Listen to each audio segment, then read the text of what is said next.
them. And I finished reading The Secret Book and Scone Society by Ellery Adams. So the reason I requested this book from my library is that I saw on the new releases display, I guess, another book in this series. And after the bad time I had with The Lady on Esplanade being like the third in a series, I decided in this case I should go back and find the first book in the series. For obvious reasons, start at the beginning. So I did. I requested the first book in the series, which has this very clunky title because it's not The Secret Book. It's The Secret, Book and Scone Society. So they do secrets, books, and scones, I guess.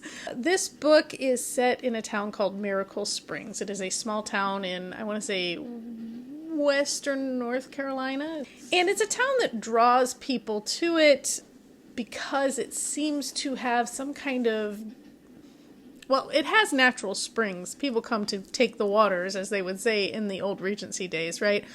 But people come there to be healed from past traumas or something like that.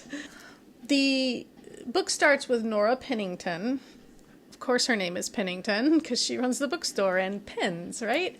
Okay, so she runs the little bookstore in town, and she is what she calls herself a bibliotherapist, I guess, which means that she can find the books her customers need in order to help them heal whatever emotional problem they're going through, I guess. I mean, the customers come in and they will give her a broad sense of the issue, and then she will kind of dig down and find the right books for them, and she will give them a stack of books and say, okay, read them in this order and blah, blah, blah. And I guess that works. She comes across as lower income, and yet she seems to sell a lot of books, so I don't know what's going on there. And also, this small town, how expensive is it to live in? Unclear. Because it's a resort town, maybe it is expensive, but it's a very small town, so maybe it's not that expensive. I don't know. That is Nora, and at the beginning of the book, she is sitting on a park bench, and this guy named Neil sits down next to her. He is a tourist, and he needs some bibliotherapy. She says, come to my bookstore later, and then I'll find you some stuff. But before he can come to her bookstore, he dies by getting hit by a train. There is a bakery run by a woman named Hester, and Hester makes comfort scones, meaning that she can kind of intuit, even without a dialogue, unlike Nora, who at least has a conversation about it. Hester seems to somehow be able to tell what a person needs in their scone, and she makes these, custom scones for people, which I would think takes a long time. So people have to wait a long time for these scones, but apparently they're really good, so maybe they're worth the wait. There is a woman named June who works at the bathhouse. There's a lodge with an attached bathhouse spa kind of thing. That's kind of the resort property. And June works there. She also has, cats outside of her house that follow her around when she goes for walks at night. I was really hoping there was some witchiness to this. There is, obviously, I guess it's supposed to be magical in some way, but it doesn't really come across as magical. It did not have those vibes. It did not have the cozy vibes I was hoping for.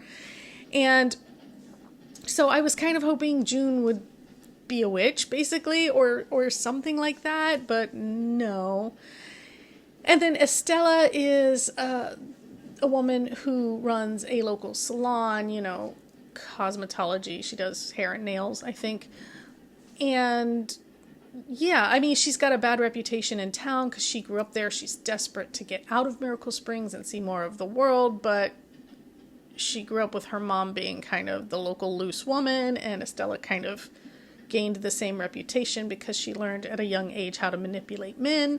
And even though she's trying not to do that anymore, or doesn't want to be known for that, I guess. She's still kind of doing it. She's hoping she'll find some rich guy who's come to the lodge and will, like, sweep her off her feet and take her out of Miracle Springs. That's her big dream, fantasy, whatever. Meanwhile, the local bartender at the lodge, Bob, has this huge crush on Estella, and it's just like, why won't she see me, the local guy? Why does she keep chasing all these other guys? Anyway, it's a whole thing. Nora kind of gets a pseudo relationship between her and an EMT who's new to the town named Jed. And Hester starts kind of having a relationship with one of the deputies whose last name is Andrews. I don't know if I remember his first name. There is a sheriff who is terrible. They call him Sheriff Toad because his name is Todd. And he is misogynistic and apparently very, like, grossly fat. And I have mixed feelings about the whole let's make the really terrible person also a fat person, like, as if we need to associate physical size with also the amount of just villainy in a person. I don't know. I'm kind of over that as a stigma. There was also a lot of veneration of, like, Orson Scott Card. I was just like, oh, Nora suggests Ender's Game to Andrews because he's not much of a reader, but she's like, I think you'll like this one, and he does really like it. He's like, oh, that Orson Scott Card is really kind of taught me stuff, and I need to read more of his books. And there's some Harry Potter references, too, about which wand you would have. And this was it was published in 2017. I don't know if we knew yet what a terrible person JKR was. I don't remember when all of it started. I was never a huge Harry Potter fan to begin with, because honestly, even though the world is a pretty cool idea, I don't think it's necessarily super well executed, but, it's for kids, whatever. So I don't know, when I see that stuff in a book, I squint a little at the author. I don't know anything about her.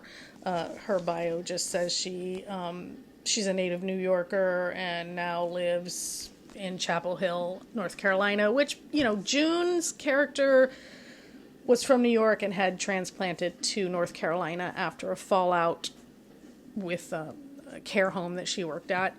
All of the women have secrets. That is the whole point of the secret part of the society. So we got the secrets, the books, because they meet at Nora's bookstore a lot of the time, not always, and scones because of the comfort scones. We see most of this through Nora's eyes, and Nora, it's funny because the last book I read, the main character was Nola, and this is Nora, and I pictured them exactly the same.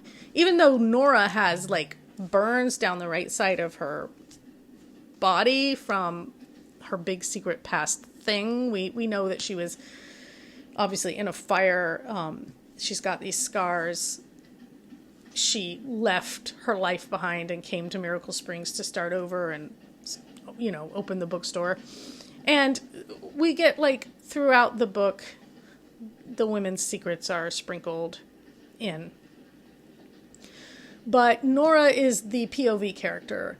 At least most of the time. There are a couple of times where we get this weird POV shift. There's, like, one line where one character has a thought, and we never have anything from that character's POV again. And I was just like, did the editor not catch that? That is so weird and so off-putting. It just really yanks you right out of the story. And the thought wasn't even that important. It wasn't like it was necessary for the reader, so I don't know why it's in there. It was a bad judgment call, a bad choice. But Nora is stubborn and won't trust anybody in the exact same ways that Nola in that last book was stubborn and wouldn't trust anybody. And all the things I didn't like about Nola, I also don't like about Nora. And she was just aggravating and obnoxious. She wasn't interesting. These authors, from the lady on Esplanade and this, they think they're giving their characters good reasons for behaving the way they do, but honestly, no. Yes, they have tragic, difficult backstories and tragic, difficult lives, but nothing about the way either of those books were written, Lady on Esplanade, which, go watch that rant, I really do go off on that book, and this one, like, nothing about the way they're written really justifies the attitude that these women have. And then also, like, Nora, you know, is having this pseudo-romance with this EMT, and we're told she's into it, and but, like, zero feeling. Like, zero sense of actual chemistry, you know, not feeling any of the tingles. I felt more between Hester and Andrews, who we saw less of, than I did between Nora and Jed. So, I don't know. There's a kind of cliffhanger ending here. The mystery itself was really boring, to be honest. It's a whole money real estate thing, which is just not interesting. Yes, there are murders to solve. But these women, they get together a few times, and they have these long dialogues, and they go and they do stuff. But again, they keep talking about how, oh, I haven't had a friend in so long, and suddenly we four are just best friends after like one meeting of all agreeing that the guy who like got hit by the train wasn't a suicide. We don't trust the sheriff. We don't think it was a suicide. We think this guy was murdered. We're gonna figure out what happened. And it feels really flimsy to suddenly have best friends. You live in this teeny tiny town, and you act like you've never heard of each other, never met each other. But, like, how? I mean, Nora knows about Hester's Bakery because she sends customers there. She recommends people go over there. But, and I mean, I assume she's gone there and gotten scones or whatever. But, like, somehow they aren't even acquaintances to some degree. I don't know. And then, you know, June's there with the cats. That surely is something the town is aware of, this woman who walks around and cats follow her around. I don't know. And Estella is, I mean, she has a reputation now, to be fair. Again, when Estella first arrives at the bookstore, Nora knows Estella. Like, she's familiar with her. I assume Nora goes to the salon for haircuts? I don't know. Nora's not like other girls. She's not into her appearance. She just wears a long braid. And I appreciate a non-traditional character that has physical scars and things like that. I do appreciate that. I don't know. The way Nora behaves is, she's not likable. I liked June. I liked Hester. Estella was she got on my nerves a bit, but I liked her a little more as we went along. And then Nora, though, as the POV character, just terrible. I really didn't like her. And again, I didn't feel the chemistry between her and Jed. The mystery itself was dull. I don't know. I don't think I'd read more in this series unless I heard that maybe other books were from other characters' points of view, because I don't think I can be bothered with Nora anymore. I gave it 2.5 stars. I mean, I did round it up to 3 on Goodreads, but it is very mid at best.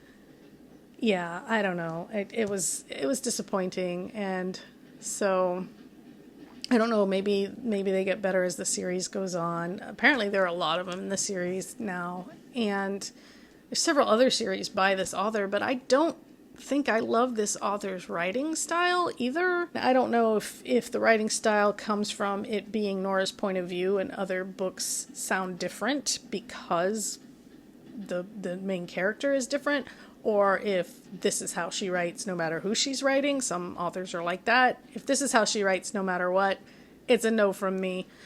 If I were to pick up another book by her and find out that the writing style was different for different characters, I might be able to find something I liked by her. I don't know. But the editing was a little shoddy. There were definitely some places where I noticed real errors in, like, word choice or a word being left out that needed to be there for it to make sense. Like, I was like, I assume this word was supposed to be here because you're actually not saying what you think you're saying if that word is missing. So, yeah, the editing job was a little bit shoddy. And as an editor myself, I obviously noticed that probably more than the average reader. Anyway, sorry to go on for this long. I don't know what I'm going to read next.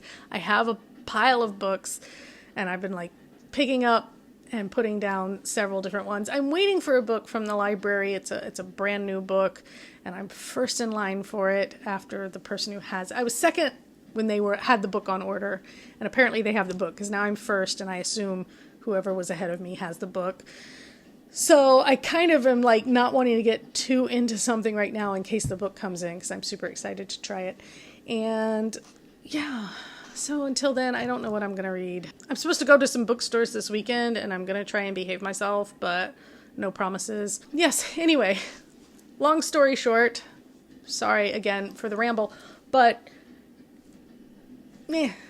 that's the only way I can really describe this book. I didn't like the main character. I didn't think the mystery was that good. I think the setting has potential, and some of the characters were okay. I wasn't like wowed by anybody in particular, but I don't think I'd venture back into this series unless it was a different POV character, or I don't know, the plot, the story itself had a lot more going for it, because here the romance too was not working for me. So that is The Secret, Book and Scone Society by Ellery Adams. If you've read it or other books in this series or other books by this author, let me know. If you know of any other like small town type books like that I might like more, where the main character isn't this obnoxious, stubborn for no good reason person, let me know that too, because I am tired of this archetype of women, independent women being like, oh, but then I can't rely on anybody but myself. Like, come on. And yeah, until next time, take care.